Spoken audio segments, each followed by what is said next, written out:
सबको जय मसीह की। लगन ministry YouTube, Bible Hindi story व वचन चैनल पर आपका वेलकम, आपका स्वागत करते हैं। प्रभु यीशु की कृपा आपके परिवार पर हमेशा बनी रहे। सारी आदर और महिमा प्रभु यीशु को मिले। प्रभु यीशु के अनुग्रह से आज हम बाइबल से एक नई कहानी लेकर आए हैं। आज की ये कहानी चंगाई के एक सच्चे वृतांत को दर्शाएगी। बाइबल में प्रभु यीशु ने अनेक व्यक्तियों को अपनी चंगाई के वरदान द्वारा उनको चंगा किया, परंतु कुछ ने अपने स्वयं के विश्वास के द्वारा भी चंगाई प्राप्त की और अपनी बीमारी से छुटकारा पाया। बाइबल में हम देखते हैं कि कई स्थान पर प्रभु यीशु ने स्वयं ही जाकर चंगाई के वरदान द्वारा लोगों को चंगा किया। बैतसदा तालाब पर 38 वर्ष के रोगी को चंगा करना, जिसका वर्णन यूहन्ना सुसमाचार में 5 अध्याय में आता है, जिसमें वह रोगी स्वयं के विश्वास के द्वारा नहीं बल्कि प्रभु के वरदान द्वारा चंगा हुआ था, और उसका विश्वास उसके कर्म द्वारा भी नहीं दिखाई दिया। ना ही वह व्यक्ति यीशु को ढूंढ रहा था। इसके विपरीत यीशु ने उसको तालाब के नजदीक पाया। यदि वह रोगी यीशु को ढूंढ रहा होता तो यह भाग उसका विश्वास गिना जाता, और ना ही प्रभु ने उसको कहा, जा तेरे विश्वास ने तुझे चंगा किया, जैसा कि अन्य व्यक्तियों को कहा था। इस तरह का उदाहरण सूखे हाथ वाला व्यक्ति, पतरस की सास को चंगा करना और 18 वर्ष से कुबड़ी स्त्री का चंगा करना और अन्य भी है। ये सब चमत्कार के वरदान द्वारा चंगे हुए थे, परंतु कुछ व्यक्तियों ने अपने चंगाई प्रभु से अपने विश्वास द्वारा प्राप्त करी। उदाहरण के तौर पर 12 वर्ष की लहू बहने वाली स्त्री, याई की बेटी, लकवाग्रस्त को छत से नीचे उतारना और अंधा बर्तिमाई और अन्य भी है।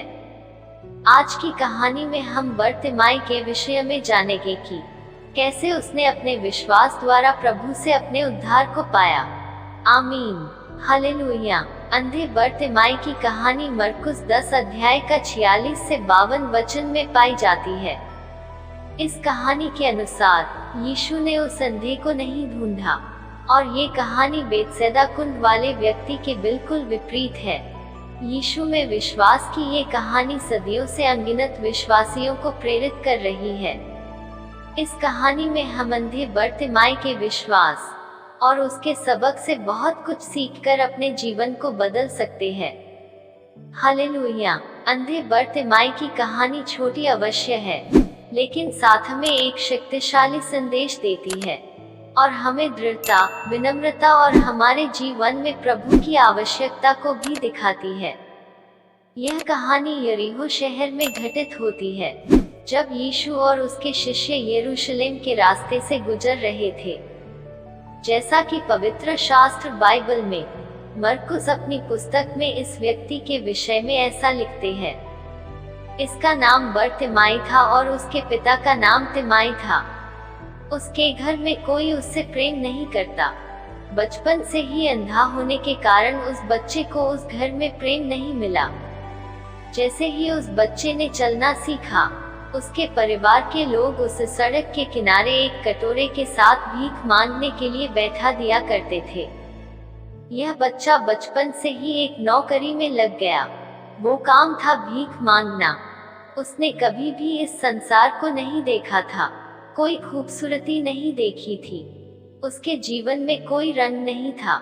जब यह बच्चा जवान हुआ और उसके पास भीख मांगने के अलावा और कोई विकल्प नहीं था, और पैसे भी घर वाले ले लिया करते थे, वो बहुत दुखी था।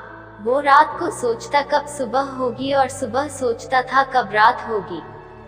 कोई उत्साह नहीं, कोई आशा नहीं। जिंदगी थमी हुई सी थी, रुकी हुई सी थी। लेकिन एक दिन उसने कुछ बेहतरीन बात सुनी। उसने सुना कि एक मसीहा है जो लोगों पर दया करता है। वो लोगों की बीमारियों को चंगा करता है, आशाहीन लोगों को आशा देता है। उसका नाम यीशु मसीह है। तो वह आत्मिक रूप से विश्वास से भरा रहता और उस दिन का इंतजार करने लगा कि यीशु से कब मिलना होगा। उन दिनों में यरूशलेम में कई अंधे मनुष्य हो सकते थे। यरूशलेम में फसह का पर्व मनाने के उद्देश्य से हजारों यहूदी पास से और दूर से आए हुए थे। गलियों की उस भीड़ में अंधा बर्तिमाई भी था। चूंकि मरकुस का सुसमाचार बाइबल में वर्णित इस घटना से लगभग 30 वर्ष बाद लिखा गया, इसलिए बर्तिमाई के जीवित होने की संभावना बनती थी और हो सकता हो कि वह यरूशलेम में चर्च का सक्रिय सदस्य भी हो। अगर वह मर भी गया होगा तो चर्च में कईयों को उसकी याद होगी। अंधा बर्तिमाई कैसे ठीक हुआ, इससे हम कई बातें सीख सकते हैं। पहली बात, आपको कई लोग यीशु के पास आने से रोकेंगे। बर्तिमाई मार्ग पर बैठकर भीख मांगा करता था। एक दिन वो आ ही गया जिसका बर्तिमाई इंतजार करता रहता था। उसे पता चला कि यीशु आ रहे हैं। वह जोरों से पुकार उठा कि हे दाऊद की संतान, यीशु मुझ पर दया कर। उस भीड़ में से कईयों ने उसको झिड़का कि चुप हो जाए। क्या ऐसा ही आपके साथ नहीं होता है? जब आप यीशु के समीप आना चाहते हैं तो आपके आसपास के लोग आपको रोकने की कोशिश करते हैं। अगर आपके मित्र संसारी हैं तो वे आपको रोकने का प्रयास करेंगे। अगर संसारी माता पिता हैं तो अक्सर ही रोकने का प्रयास जारी रहेगा। शैतान स्वयं पीछे नहीं रहेगा कि आपको यीशु के पास आने देवे। हमें ऐसा प्रतीत होता है कि जितने बर्तिमाई को रोक रहे थे उनमें शैतानी शक्तियां कार्यरत होगी जब वे उसे यीशु से विनती करने के लिए रोक रहे थे कि हे यीशु दाऊद की संतान, मुझ पर दया कर। हमारा भ्रष्ट स्वभाव स्वयं कार्यशील होकर आपको यीशु के पास आने से रोकता है, लेकिन हमें आत्मिक अंधेपन से छुटकारा पाने के लिए बर्तिमाई के समान ही संघर्ष करना पड़ेगा। जैसा आगे बहुतों ने उसे डांटा कि चुप रहे, पर वह और भी जोर से पुकारने लगा कि हे दाऊद की संतान, मुझ पर दया कर। इस बार तो वह दुगने आवेश में आकर जोर जोर से पुकारने लगा, हे दाऊद की संतान, मुझ पर दया कर। हे दाऊद की संतान, मुझ पर दया कर। उसने ये कई बार जोर जोर से बोला होगा। बाइबल में लिखा है, सकेत द्वार से प्रवेश करने का यत्न करो। हमें मसीह को खोजने का संघर्ष बिल्कुल नहीं छोड़ना चाहिए। मसीह मार्ग हैं, ऐसा मानकर उनमें प्रवेश का यत्न करना चाहिए। हमें सीधे यीशु तक पहुंचने के लिए पीड़ा, संघर्ष और जोर में से होकर जाना होगा। कईयों के लिए यह बिल्कुल आसान नहीं होता है।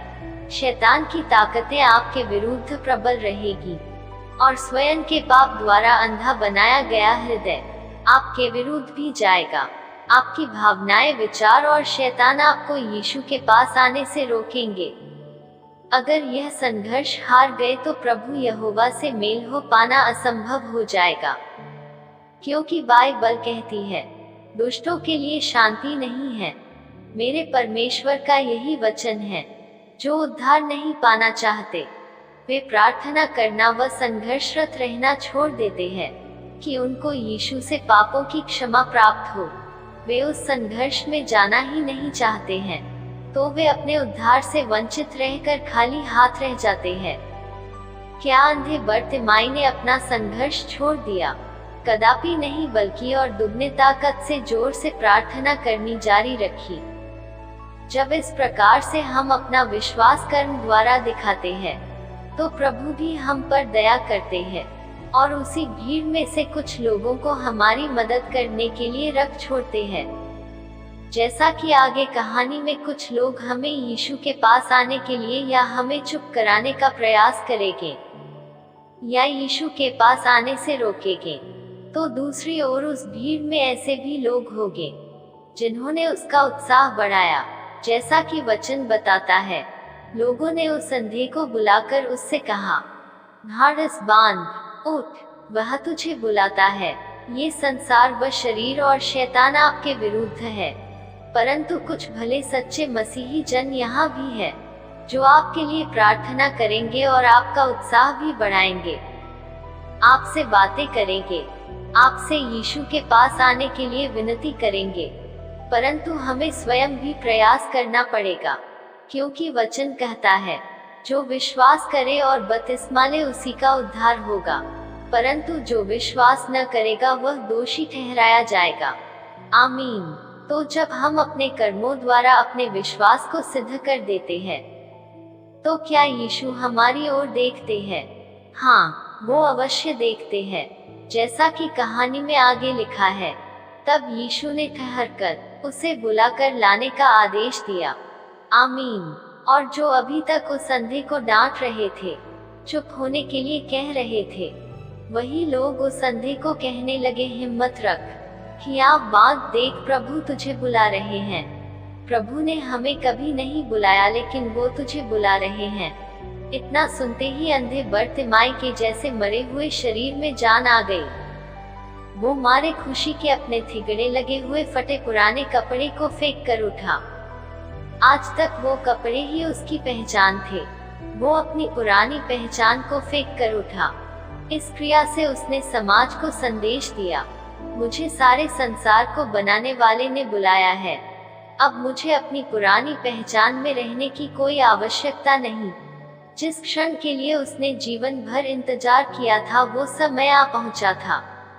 उसकी इस प्रार्थना सुनकर प्रभु यीशु रुक गए। प्रभु यीशु जहाँ जहाँ रुके थे, वहाँ एक परिवर्तन जरूर आया था। और जब प्रभु यीशु रुक गए, सारी की सारी भीड़ रुक गई। सभी आपस में बातें करने लगे, क्या हुआ, क्या हुआ, प्रभु यीशु क्यों रुक गए? किसी ने कहा, अब कुछ चमत्कार जरूर होगा। वो एक अंधे भिखारी की प्रार्थना पर रुक गए। उसके रचयिता ने उसकी प्रार्थना सुनकर उसे बुलाया था। वह शीघ्र उठा, जल्दी जल्दी हाथ आगे बढ़ाते हुए बढ़ने लगा। कुछ भी देरी नहीं की। उसकी इस जिज्ञासा को देखकर प्रभु खुश हो गए और कहने लगे, हे बर्तिमाई बोल, मैं तेरे लिए क्या करूं? प्रभु जानते थे कि उसे क्या चाहिए। वहां उपस्थित सभी लोग जानते थे कि उस अंधे को आंख चाहिए, परंतु प्रभु यीशु ने चाहा कि वह स्वयं अपने मुंह से कहे, क्या चाहिए। प्रभु अपने मांगने वाले को प्रतिफल देता है। उसने पहले ही कहा था, मांगो तो तुम्हें दिया जाएगा। तब वह अंधा भिखारी बर्तिमाई कहने लगा, हे प्रभु, मैं देखना चाहता हूँ। वो प्रभु को देखना चाहता था। वो धन दौलत या आंख नहीं चाहता था, लेकिन वो अपने प्रभु को देखना चाहता था। प्रभु यीशु ने कहा, जा, तेरे विश्वास ने तुझे चंगा कर दिया। प्रभु के मुंह से जैसे ही ये शब्द निकले, तुरंत ही वो अंधा देखने लगा और बड़ा ही खुश हो गया। और वह प्रभु की जय जयकार करने लगा। उसने देखा कि वो किस शहर में रह रहा है। ये तो अच्छी जगह नहीं है। आज तक किसी ने उस पर इस प्रकार प्रेम से नहीं दिखाया था। तब वह सब कुछ छोड़कर प्रभु के पीछे चलने लगा और वो प्रभु यीशु की भीड़ में शामिल हो गया। और वह उस शापित शहर से निकलकर एक नए शहर में पहुंचा, जिसका नाम यरूशलेम है, अर्थात शांति और आशीषों का शहर। यह चमत्कार यीशु में विश्वास की शक्ति को प्रदर्शित करता है। बर्तिमाई ने यीशु को प्रत्यक्ष रूप से कोई चमत्कार करते नहीं देखा था, फिर भी उसे यीशु की चंगा करने की क्षमता पर विश्वास था। यीशु की शक्ति और दया में यह अटूट विश्वास था जो उसकी चंगाई को ले आया।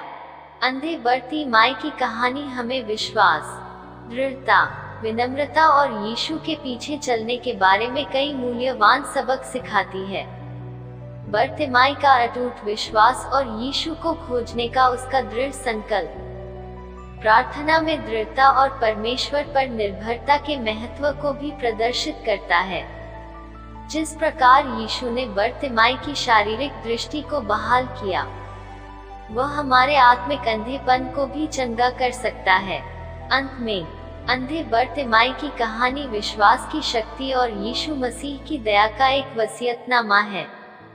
आइए हम भी इस कहानी से सबक लें और उन्हें अपने जीवन में लागू करें, यह विश्वास करते हुए कि बर्तिमाई की तरह ही यीशु में हमारा विश्वास और एक गहरा रिश्ता हमारे उद्धारकर्ता के साथ जीवन भर बना रहेगा।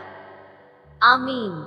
हालेलुया। आगे की नई नई कहानियों और वचनों को सुनने व देखने के लिए आप जुड़े रहे लगन ministry YouTube. Bible Hindi story और वचन चैनल पर, जहां पर आप बाइबल की सच्ची कहानियों व वचनों को देख और सुनकर अपने विश्वास को परमेश्वर में बनाए रखें। धन्यवाद। प्रभु यीशु की कृपा आप सब पर बनी रहे। पिता का प्रेम, यीशु का अनुग्रह, पवित्र आत्मा की सहभागिता आप पर और आपके परिवार पर हमेशा बनी रहे। आमीन। सबको जय मसीह की।